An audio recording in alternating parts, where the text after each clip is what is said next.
Voltei de novo. Pessoal, Hudson Adriano, Sociologia, módulo 3, aula 1. Vamos trabalhar agora com os 3 porquinhos da Sociologia. O kkk não foi à toa não, tá? Eu também lido com a internet. Logo, sei do que se trata. Vocês também. Seguinte, por que os 3 porquinhos da Sociologia? Kant faz o trabalho de desenvolvimento do positivismo e a ciência da natureza, a ciência exata, dá o grande salto na formação do ser humano. Esse é o finalzinho da última aula. Se você assistiu, você vai lembrar. Daí veio o Comte. O Comte, ele cria a metodologia para você desenvolver o caráter sociológico. Maravilha, fez bem pra caramba. Ele criou uma metodologia e uma epistemologia. Vou melhorar, tá? Ele criou uma forma de pensamento que se tornou prática, usual, capaz de ser reproduzida. Por isso virou o quê? Ciência. Ciência se caracteriza pelo quê? Pela prova. Pela capacidade que você tem de dialogar e compreender o universo ao seu redor, principalmente a ciência humana. Então, Comte tem essa grande sacada. Na sequência, você percebe que esse trabalho de análise do desenvolvimento humano, ele promove saltos muito significativos. Por isso eu vou trabalhar com vocês agora, nas próximas aulas, tanto nessa primeira aula, quanto na segunda aula, os 3 porquinhos da Sociologia. Começo agora por Karl Marx. Por que Karl Marx ele é tão importante para a gente? Volto a frisar, coisa que eu já fiz em algumas aulas anteriores. Não estou falando de socialismo, não, nem de socialismo marxista. Eu estou falando de uma análise sociológica capaz de fazer com que você compreenda como o homem se desenvolveu no tempo. Socialismo é diálogo para outras aulas. Tranquilos? Mas a gente chega lá. Vou pegar um pincel aqui para a gente poder sublinhar das partes mais importantes, tudo bem? Então vamos lá, vem comigo.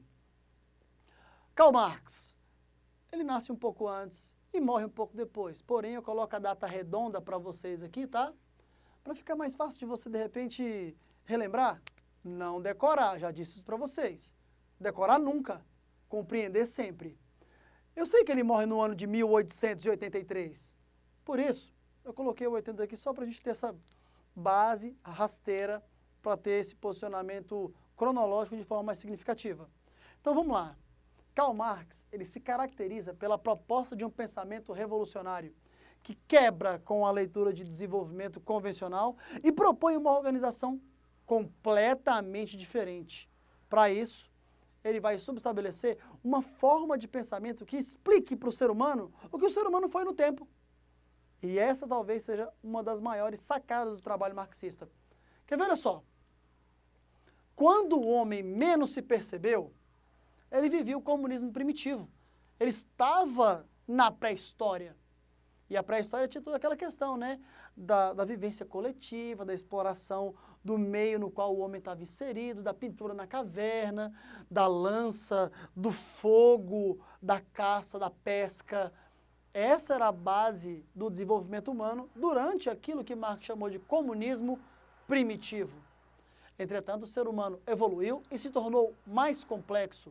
Em meio a essa complexidade toda, o ser humano desenvolveu, em meio às sociedades ali do crescente fértil, um modo de produção asiático.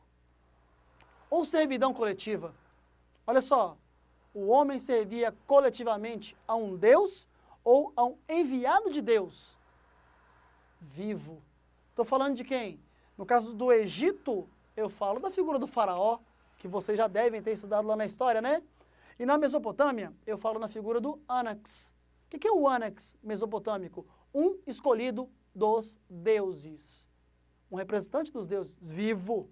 E o que é um faraó? O faraó é um deus, também vivo. Então, todos serviam coletivamente a um deus vivo. A isso, nós temos um modo de produção asiático. Maravilha? Vamos na sequência. Quando o homem menos se percebeu, o homem estava vivendo sobre a base do escravismo. Esse vocês vão lembrar talvez até melhor. É o greco-romano. A base do trabalho greco-romano era a escravidão. Por isso eles cresceram de forma tão significativa. A guerra para eles era uma necessidade. Ah, Hudson, para que essa necessidade toda? Para se constituir mão de obra. Gregos e romanos matavam escravos cotidianamente, de forma simples até.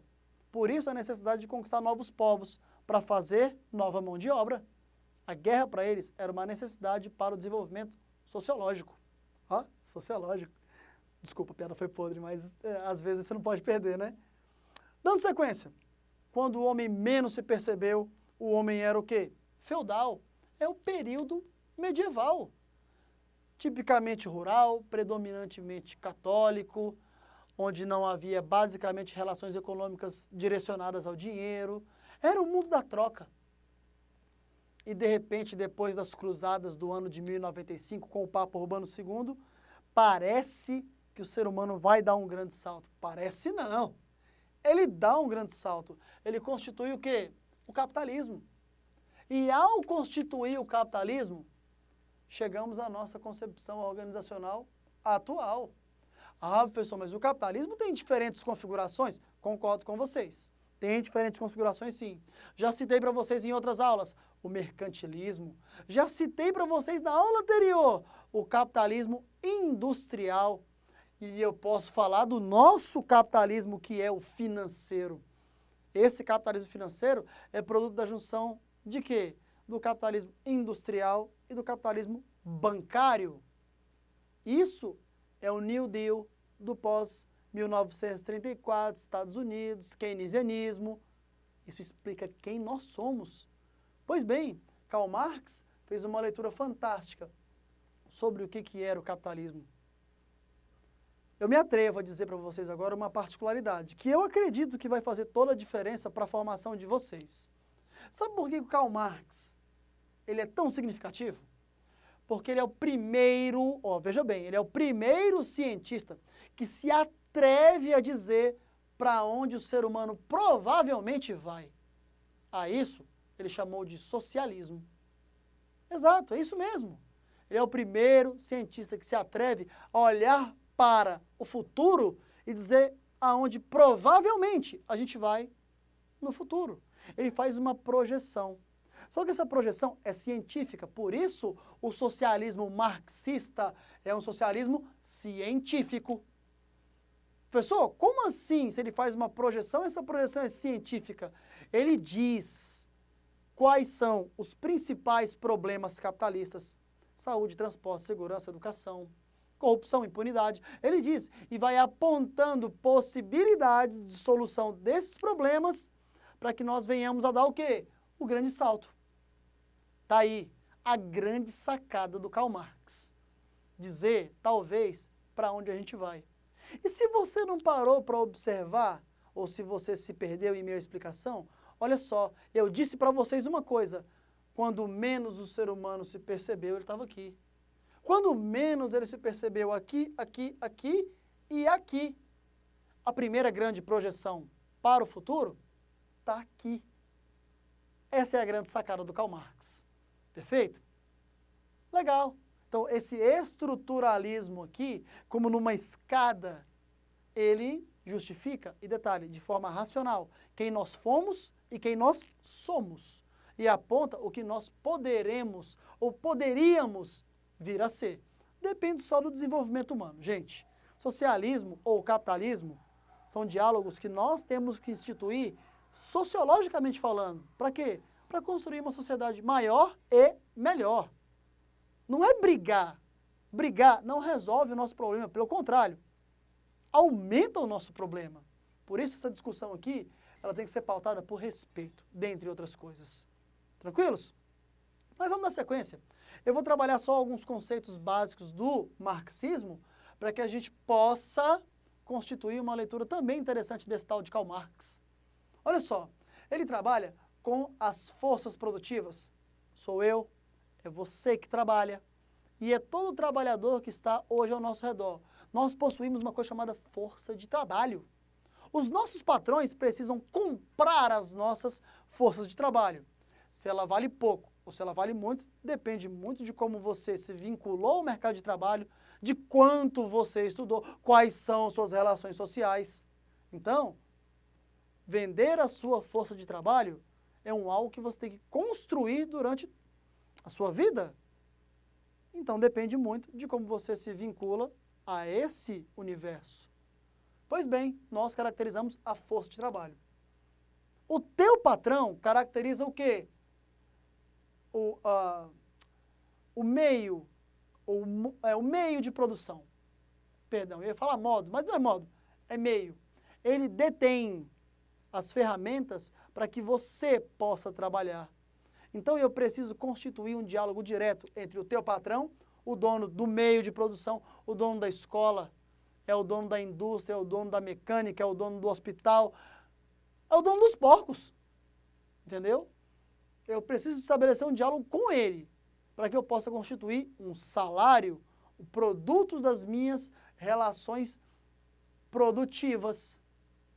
Ah, como assim, Hudson? Seguinte, velho, eu tenho a força, ele compra a força e num diálogo nós subestabelecemos como vamos gerar a remuneração. A isso chamamos de relações sociais de produção. O meu patrão fatalmente vai me pagar um salário. Fatalmente eu discuti sobre isso com ele. Quanto vale a minha aula? Será que não vale um pouco mais? Será que não vale um pouco menos? Pois bem, o nome disso é consciência de classe. São conceitos básicos para que a gente possa desenvolver uma boa análise do mundo ao nosso redor. O material de vocês traz um conceito fantástico que eu gosto e que tem que ser muito bem constituído. Classe social. Você pertence a uma classe. Talvez eu pertença à sua mesma classe. Talvez você esteja numa classe social acima da minha ou abaixo da minha. Independente da classe social que você pertença, muito provavelmente você quer que se mantenha um bom diálogo entre as diferentes categorias sociais. Isso vai depender muito de quê? Do teu trabalho, do teu salário, da tua educação e da forma com a qual você se vincula às demais pessoas. Gente, beijo, brigadão, até a próxima aula, tá bom? Tchau, tchau!